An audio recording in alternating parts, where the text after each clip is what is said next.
I spent 24 years of my life hating, wounding, hurting,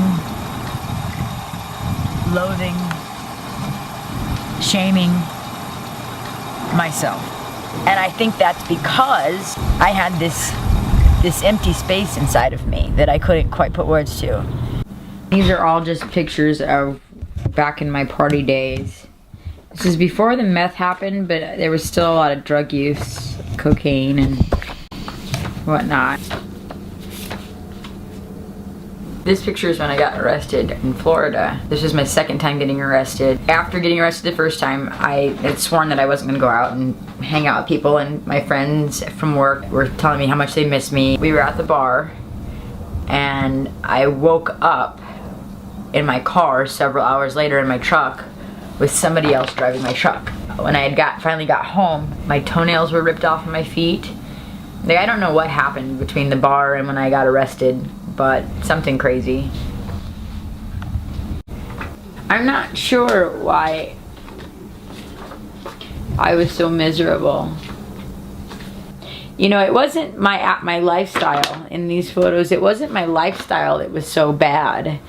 It was my misery mixed with that lifestyle. It turned a fun, simple 20-something-year-old life, going out, working at the bar, hanging out with friends.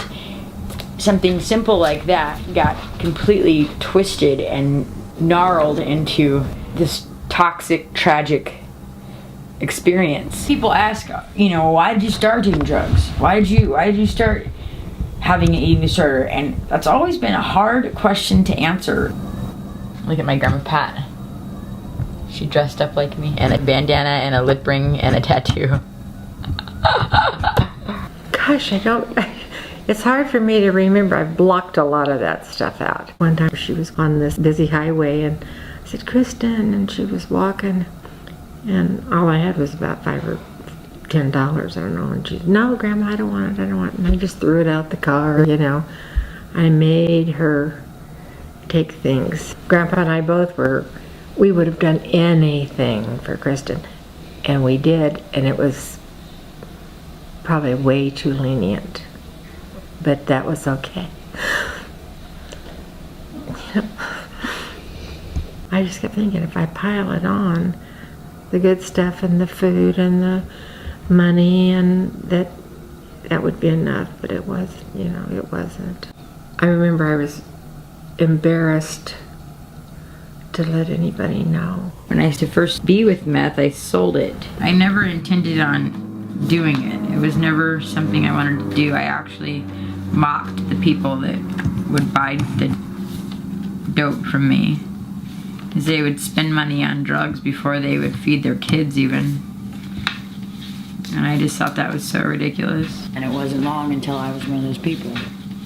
At one point I knew there was some trouble. I saw her pull her car in, and I went outside because she didn't come in the house.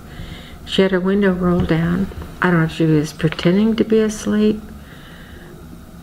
I just said, come on, Krysten. And she just had her head down on her steering wheel. And she just didn't move. And I found some paper in there where she was trying to sell drugs. I mean, she had a list of people that owed her money or that she had sold drugs to.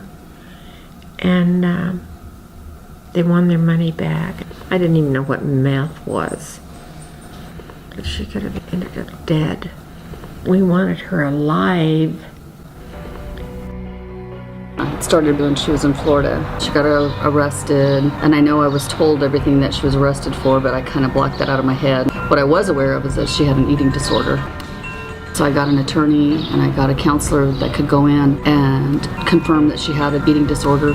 The people at the jail would be liable if something happened to her in jail. It was a critical situation. So with that, the judge told her that if she would leave the state of Florida, come to Arizona, and go to a treatment center for eating disorders, then everything would be better. So then that ended. So she comes to live with me, and she gets a job in the neighborhood. I thought everything was fine. My mom was insanely supportive of me. Like, anything I wanted to do, she made it happen. She meant everything to me. I would have died for that woman. Growing up, a huge part of who I was protecting my mom. There were so many parts of me that wanted to protect her from my pain because I didn't want her to have to worry about it. We got in an argument and she went in her room and I went in there and she was cutting her arm with a razor blade. And I'd never even seen that before. Didn't even know people did that. I knew if you slit your wrist, you died. But I'd never seen somebody cut themselves.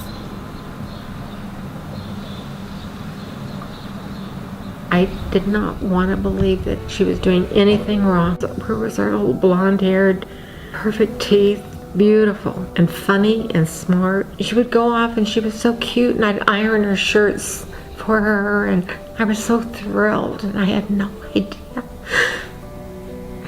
And then all of a sudden things just kind of shifted. It wasn't her. It wasn't Krysten ever in that mess.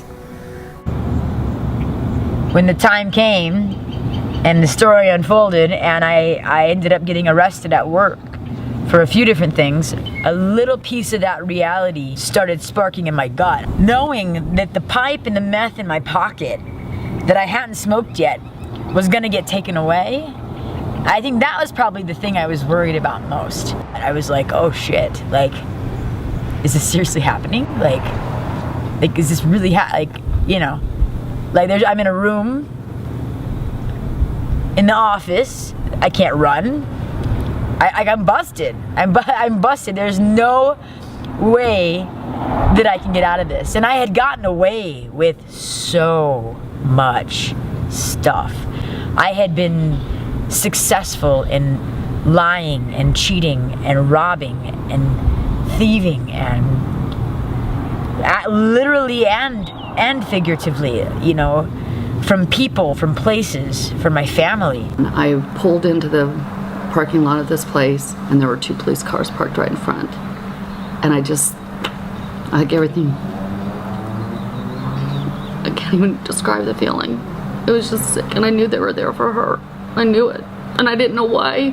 I knew it, but I knew it. I just knew it. And I parked, the chicken that I am, the one that sticks her head in the sand, parked way back and watched. And I was talking to my mom the whole time and I said, Mom, if they bring her out, I was still like hoping and hoping even though I knew. And I said, if they bring her out, I don't know what I'm gonna do. I don't know what to do. What do I do? What do I do? And pretty soon here they come and she's got handcuffs on and they're leading her to the car. So as I was walking out in handcuffs, my mom was walking up to the front door, and to be totally real,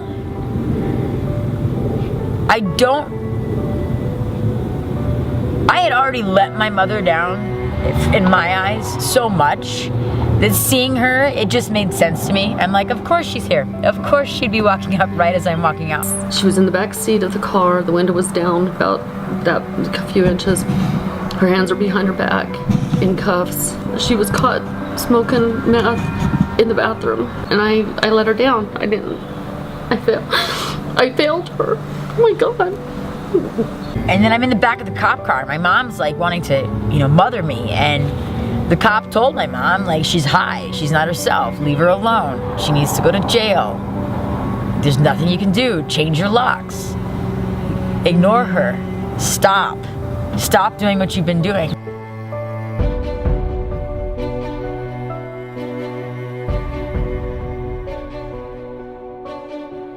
I had no good reason to stop. No matter how many thoughts and things I did to myself, I was still breathing. It wasn't until I had that absolute direct interruption that a part of my heart broke open again. Heart that had been, smoked shut. Underneath this tattoo was a bunch of scars from when I used to cut myself. You can kind of see them if you look closely, but the point was to cover those scars up with the intention that my life will be less fragmented. I still get scared sometimes. With all this work that I've done, I still feel hopeless, I still feel unworthy, I still feel all these other things I felt in my life, but my taproot has got me grounded in the truth that every day I spend in hopeless, helpless, I'm taking away from my purpose. But look at what she's doing now. If she can help one person or one parent, and how brave of her. Something that you can't go to school for, you can't buy. It's an understanding and hearing from the horse's mouth. My life, to me, is about hope.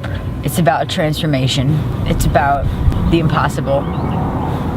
It's about living in the darkness, and it's about polarities. There's so much freedom for me in knowing that in the pit of my despair, the most shameful, traumatic experiences I've had are equal to the most beautiful and victorious experiences that I have and continue to have.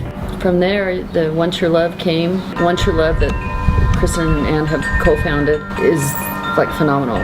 And now, what was the count? Total count is over 15,000 people served. I couldn't be more proud. I couldn't. There's just, I talk about it all the time.